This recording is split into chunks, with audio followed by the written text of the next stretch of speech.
Assalamualaikum warahmatullahi wabarakatuh. Selamat malam. Terima kasih. Saya akan mempresentasikan tugas pengelolaan lingkungan budidaya perikanan yang berjudul Klaster Air Payau. Perkenalkan, nama saya Holida Rahakbau, Prodi Teknik Budidaya Perikanan. Langsung saja kita masuk ke pembahasan, yaitu potensi perikanan air laut di Indonesia. Sebagai negara kepulauan yang terdiri dari sekitar 70% lautan dan 30% daratan, Indonesia mempunyai potensi kelautan dan kemaritiman yang sangat besar. Posisi Indonesia yang terletak di garis khatulistiwa yang merupakan pertemuan arus panas dan dingin, menyebabkan sumber daya hayati kelautan Indonesia begitu beraneka ragam. Belum lagi termasuk potensi sumber daya kekayaan non-hayati, salah satunya seperti minyak dan gas alam, seperti bisa dilihat pada peta berikut ini. Berikut ini adalah kelebihan dan kekurangan budidaya sistem intensif. Adapun kelebihan dan kekurangannya itu, yang pertama, kelebihan budidaya intensif yaitu selanjutnya adalah iklim. Iklim adalah kondisi rata-rata cuaca berdasarkan waktu yang panjang untuk suatu lokasi di bumi atau planet lain. Beberapa variabel meteorologis yang biasanya diukur adalah suhu, kelembapan, tekanan atmosfer, angin, dan curah hujan. Biasanya juga dilakukan di budidaya. Selanjutnya adalah kawasan industri. Dalam budidaya perikanan harus menjaga jarak dengan pemukiman penduduk, yaitu dengan penetapan kawasan industri budidaya ikan merupakan salah satu sarana untuk mengembangkan industri yang berwawasan lingkungan serta memberikan kemudahan dan daya tarik untuk bervariasi. Selanjutnya ada pun jenis-jenis yang dikultivasi dalam budidaya perikanan, yaitu antara lain ikan, udang, dan rumput laut. Cara budidaya ikan yang baik dalam segi lingkungan atau lahan perairan laut adalah suatu cara di mana para pembudidayaan dapat memproduksi hasil perikanan dengan mempertimbangkan kaidah-kaidah selain peningkatan produksi yang ramah lingkungan, juga aspek mutu, gizi, kesehatan, dan keamanan pangan. Adapun persyaratannya yaitu lokasi, suplai air, tata letak dan desain, kebersihan fasilitas dan perlengkapan, persiapan wadah budidaya, pengolahan air, benih, pakan, penggunaan bahan kimia, bahan biologi, dan obat ikan, panen, dan terakhir penanganan hasil. Ini adalah peran tekstur tanah dalam mendukung keberhasilan budidaya laut. Jenis tanah yang baik untuk lokasi pertambangan adalah tanah liat yang kandungan pasirnya tidak lebih dari 20%, karena tanah liat dapat menahan air sampai berbulan-bulan lamanya. Tanah liat suatu saat akan menjadi lumpur dan mampu menahan air. Selain itu, tanah liat juga baik untuk tambak, harus mengandung mineral-mineral dan bahan organik. Oke, lanjut. Dalam budidaya perikanan harus memiliki konstruksi tambak yang baik. Adapun konstruksi tambak yang baik yaitu salah satu aspek yang diperhatikan adalah dalam pemilihan lokasi, selain adanya sumber air yang masih baik, tingkat elevasi lahan juga patut dipertimbangkan, termasuk juga ketersediaan listrik dan jalan untuk mengangkut hasil panen dan mendistribusikan pakan yang masuk. Selanjutnya, pengolahan air. Tidak hanya mencetak tambak saja, tapi sustainability atau keberlanjutan lingkungan juga menjadi hal penting yang harus diperhatikan. Selanjutnya, sistem pengelolaan limbah sebelum dibuang ke laut. Antara lain, pengolahan air limbah di sini mencakup 3 proses utama, yaitu mekanis, kimiawi, dan biologis. Untuk melepaskan bahan organik, nitrogen, dan fosfor di dalam air limbah sebelum dibuang ke laut untuk mengurangi pencemaran lingkungan. Hal-hal yang perlu diperhatikan dalam persiapan pembukaan lahan untuk budidaya air tawar atau empang adalah sebagai berikut. Yang pertama, persyaratan lokasi. Berdasarkan kebiasaan hidup, tingkah laku, dan sifat udang atau ikan itu sendiri, maka dalam memilih lokasi tambak yang baik dalam rangka membuat tambak baru maupun dalam perbaikan tambak yang sudah ada. Selanjutnya, desain tambak. Desain suatu petakan tambak merupakan salah satu kunci utama keberhasilan budidaya. Hasil penelitian membuktikan bahwa kandungan berbagai polutan atau mangrove kecenderungan positif seperti ini akan terus dikembangkan hingga diperoleh sebuah standar desain dan teknologi budidaya yang baru dan lebih ramah lingkungannya.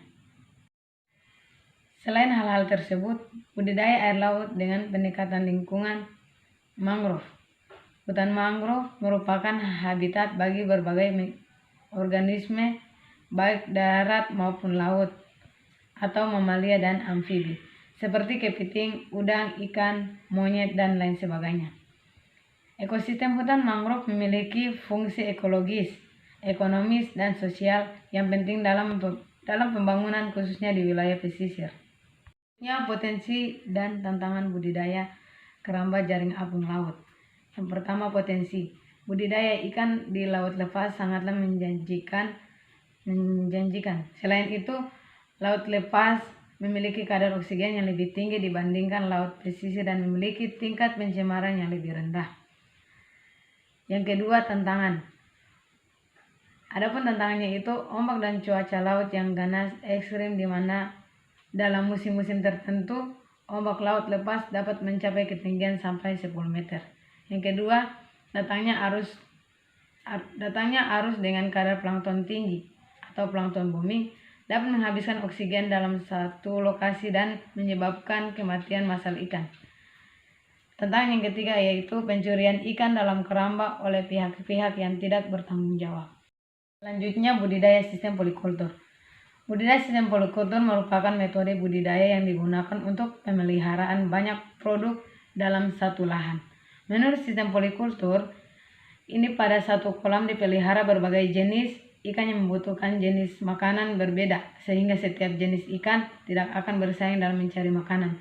Sistem ini ternyata mampu meningkatkan produksi ikan menjadi lebih tinggi daripada produksi ikan dari kolam dengan satu jenis ikan saja atau monokultur. Selanjutnya adalah budidaya air laut sistem keramba jaring apung. Keramba jaring apung adalah salah satu wadah budidaya perairan yang cukup ideal, yang ditempatkan di badan air dalam seperti waduk, danau, dan laut. Keramba jaring apung merupakan salah satu wadah untuk penerapan budidaya perairan sistem intensif. Selanjutnya, topografi lahan yang sesuai untuk budidaya air laut. Topografi permukaan laut atau dinamis topografik permukaan laut adalah sebuah pemetaan menggunakan pengukuran tinggi muka laut relatif terhadap geoid bumi. Lahan yang dipakai yaitu mendatar, arusnya tenang, dan jernih. Dalam budidaya air tawar memiliki 4 metode. Yang pertama yaitu metode tradisional, metode intensif, metode semi-intensif, dan super intensif. Metode tradisional adalah sistem produksi yang bercirikan tingkat kontrol yang rendah, biaya awal rendah, teknologi rendah, dan level efisiensi rendah, ketergantungan tinggi terhadap cuaca, dan kualitas air lokal. Menggunakan badan-badan air alami, produksi yang dihasilkan dari sistem ini adalah kurang dari 500 kg per tahun. Selanjutnya, sistem intensif. Sistem intensif yaitu sistem budidaya berkarakteristik produksi 2-20 ton per tahun, yang sebagian besar bergantung makanan alami, didukung oleh pemupukan dan ditambahkan pakan buatan. Selanjutnya, sistem intensif adalah sistem budidaya yang bercirikan produksi mencapai 200 ton. Tingkat kontrolnya yang tinggi, biaya awalnya yang tinggi, tingkat teknologi tinggi, dan efisiensi produksi yang tinggi. Mengarah tidak terpengaruh terhadap iklim dan kualitas air lokal. Menggunakan sistem budidaya buatan, produksi yang dihasilkan dari sistem ini adalah 20.000 sampai 200.000 kg per tahun. Selanjutnya itu super intensif. Super intensif adalah sistem budidaya dengan karakteristik produksi rata-rata lebih dari 200 ton per tahun, menggunakan pakan buatan sepenuhnya untuk memenuhi kebutuhan makanan organisme yang dibudidayakan. Benih berasal dari hatchery atau pembenihan tidak menggunakan pupuk, pencegahan penuh terhadap predator dan pencurian, terkoordinasi dan terkendali suplai air dengan pompa atau memanfaatkan gravitasi pergantian air dan aerasi sepenuhnya. Slide berikutnya yaitu pentingnya pengelolaan lingkungan budidaya dalam mendukung kelangsungan budidaya laut yang berkelanjutan. Perikanan berkelanjutan dikembangkan karena kecemasan akan makin merosotnya kemampuan lingkungan perairan untuk menjaga ketersediaan sumber daya ikan. Ide awal perikanan berkelanjutan ini adalah dapat menangkap atau memanen sumber daya ikan pada tingkat yang berkelanjutan, sehingga populasi dan produksi ikan tidak menurun atau tersedia dari waktu ke waktu. Selanjutnya yaitu sumber air, debit air, dan kontinuitas pada budidaya perikanan. Ada 3 jenis sumber air yaitu air atmosfer, air permukaan, dan air tanah. Secara umum, debit air erat kaitannya dengan ilmu hidrologi dan merupakan sejumlah besar dari volume air yang mengalir. Selanjutnya, tantangan masa depan budidaya air laut di Indonesia atau di konteks lingkungan. Masa depan sektor kelautan dan perikanan sudah ditasbihkan oleh dunia ada di tangan subsektor perikanan budidaya. Penasbihan itu didasarkan pada kenyataan bahwa perikanan budidaya masih menyimpan potensi produksi yang sangat besar dan butuh pengembangan lebih baik lagi dibandingkan sekarang. Dalam proses budidaya perikanan, khususnya di air tawar, harus memiliki tambak yang jauh dari pemukiman sebab akan terjadinya pembuangan limbah sembarangan sehingga dapat menyebabkan kematian pada ikan maupun udang. Mungkin itu saja yang dapat saya sampaikan, kurang dan lebihnya saya mohon maaf. Wassalamualaikum warahmatullahi wabarakatuh.